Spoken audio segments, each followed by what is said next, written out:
Très bien. Alors tunaendelesha na lesson yetu yenye ilikuwa na haiyaisha. Tulikuwa nataka nasema ku composition, tumesema deja ku melody, tumepana ma règles zimoya au moins bon, zenye ziko principal, zenye zitaweza saidia mtu ku composer un peu mieux quoi. Bon, voilà. Donc, deuxièmement, à part mélodie, il faut tunasema sasa ku harmonisation. Wakati tunasema harmonisation, tunaonaka deja kwanza maaccord. Tunaonaka kwanza deja maaccord. Donc, kui maaccord, tutaanza sema kwanza kuma type d'accord. Tutasema kwanza kuma type d'accord. Apore kuma type d'accord, sasa tutasema ku succession, dynamicité ya maaccord. Façon do maaccord zinajisuccede zingine après zingine mu nyimbo. Alors, succession des accords mu nyimbo. Hapa tutasema kwanza ku type d'accord. Bon, ce qu'il faut retenir, c'est que qu'on existait kwanza deux principaux types d'accords. Kuko maaccord zema nitaka mu maaccord majeur. Les accords majeurs, kunakuwa na maaccord zema nitaka mu maaccord mineur. Mineur. Alors, maaccord majeur ndio zenye zina respecter formule de ton sur un ton et demi. Sur un ton et demi. Alors que maaccord mineur zina respecter formule un ton et demi sur deux tons. Hapa ndapatia exemple. Tusipose que tunataka construire accord ya do majeur. Sasa mimi nasema do majeur, hapa tuko nasema kuma accord, usikofondre hii na yenye tulikuwa nataya mo gamme. Donc wakati mimi nasema gamme ya do majeur, haiko même chose na wakati mimi nasema accord ya do majeur. Accord kwanza ni nini? Parce que pale peut-être ndio kwenye kutatusaidia kudifferencier accord na gamme. Accord ni combinaison ya manote au moins zi2. Combinaison ya manote au moins zi2 zenye zinalilishiwa ku wakati molele. Donc mwingine atakuwa niko nasema do, mwingine niko naimba, mwingine atakuwa niko naimba do, mwingine kwa ile meme wakati na niko naimba mi. Alors tunajua deja que entre do na mi kuko distance par rapport na gisi tulikuwa na calculer ma ton, kuko une certaine distance. Alors par le fait que mi na do zinaimbishiwa wakati molele, alors zina constituer nyuma nitaka mo accord tout simplement.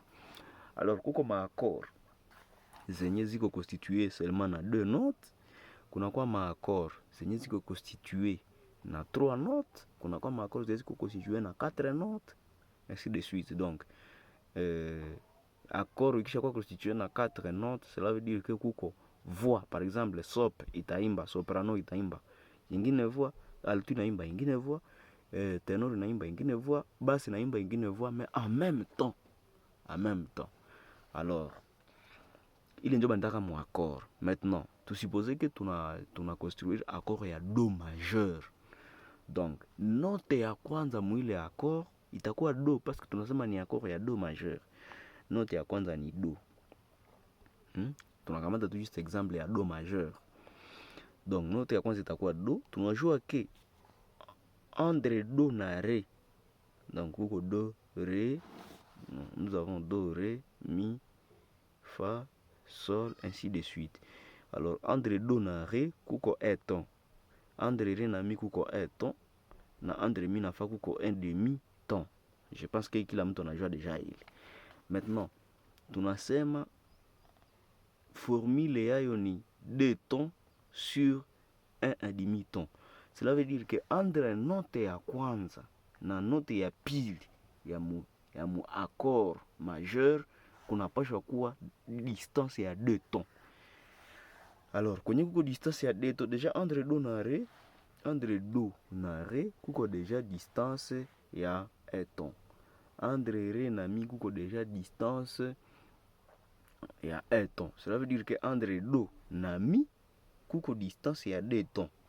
Alors cela veut dire que deuxième note ya mwi accord ya do majeur itakuwa mi. Alors entre hii note ya 3 ya 2 ya mu accord na note yenye itakuwa ya 3, il faut kunakuwa distance ya 1,5 ton. Tunajua deja que entre mi na fa kuko 1 demi, entre fa na sol kunakuwa ka 1 ton. Alors 1 plus 1 demi inakuwa 1 et demi. Alors cela veut dire que troisième note ya mwi accord ya do majeur inapasha kuwa sol. Donc accord ya do majeur iko constitué na 3 notes. 3 notes principales. Kunakuwa do, kunakuwa mi, kunakuwa sol. Pourquoi? Parce que entre do na mi kuko 2 tons, entre mi na sol kuko 1,5 ton. Ile ni accord majeur. Pourtant kwa accord mineur ni contraire. Tuwezi kamata hii hapa ni accord ya do majeur. Do majeur. Kwa accord ya do mineur maintenant, tuwezi kamata exemple ya do mineur. Do mineur. Donc cela veut dire entre do na note yenye itakuwa ya pili mwile accord, il faut kunakuwa 1 et demi. Or entre do na re kuko 1, entre re na mi kuko 1. Pourtant il faut entre do na note yenye itakuwa hapa kunakuwa 1 et demi. Cela veut dire que il faut tuna bémoliser hii mi juu distance yenye itakuwa entre do na ile mi bemol yenye kwa hapa chini entre re na mi ikie kuwa 1 plus 1 demi ya kutoka kure mpaka kwa ile note. Donc inakuwa 1 et demi. Donc voilà, donc note ya pili ya mu accord ya do mineur itakuwa mi bemol. Automatiquement parce que imekuwa mi bemol, kutoka ku mi bemol mpaka ku mi kuko 1 demi. Entre mi na fa kuko yengine 1 demi, ce qui fait déjà 1. Donc kutoka ku mi bemol mpaka fa kuko 1 ton. Kutoka kufa mpaka sol kuko yengine 1 ton. Or formule natuambia ke ifo kunakuwa 2 tons. Na ile 2 tons na imenea, donc note ya kufata inapaswa kuwa sol. Donc accord ya do majeur.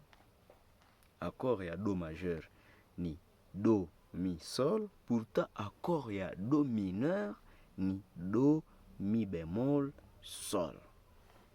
Do mi bemol sol. Ile njo mantaka mo, zile njo ma principaux accords zezi na existe. Zingine zote bon ziko presque proche na zile, mais zile njo ma accords principaux zenye tunapashwa maîtriser comme il le faut, parce que zingine zote zinaongezekaka autour presque ya hizi les accords majeurs et les accords mineurs.